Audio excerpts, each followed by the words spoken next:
อายก็หูว่าเจ้าลำคาญทุกครั้งที่เจอกัน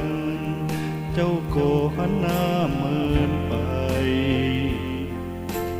ยามอายเดินไปไกลๆยิ่งเดินยิ่งออกไปทำเป็นบ่รู้จักกันเพียงเจอหน้าก็หนีไปพบหน้ากันครั้งใด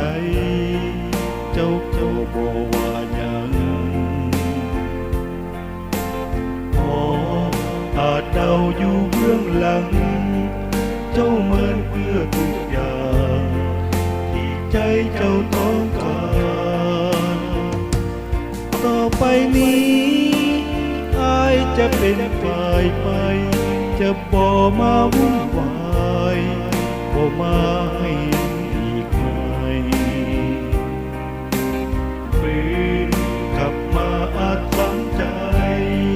เพราะน้องแอบมีสายถือใจไว้คู่ครองคงจะเป็นรักเจ้าหลายจากนี้เจ้าจงสบายจะบ่มาวุ่นวายเส้นคืนไป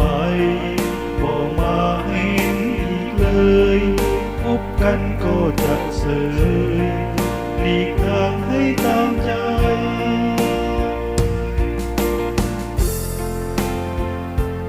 ต่อไปนี้อายจะเป็นฝ่ายไปจะบ่มาวุ่นวายบ่มาให้อีกไหมคืนกลับมาอาจซ้ำใจเพราะน้องแอบมีสายถือใจไว้คู่ครอง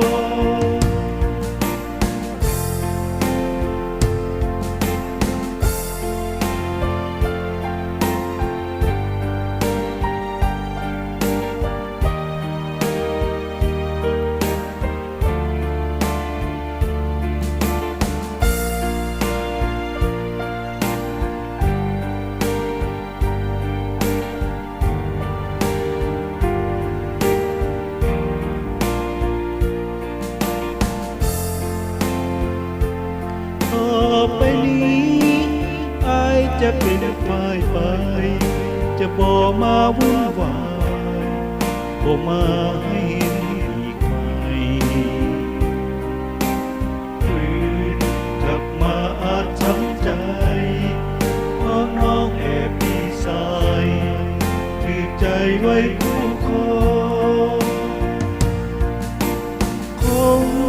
จะเป็นรักเจ้าหลายจากนี้เจ้าจงสบายจะบ่มาวุ่นวายเส้นคืนไปบ่มาให้เห็นอีกเลยพบกันก็จะเสยหลีกทางให้ตามใจ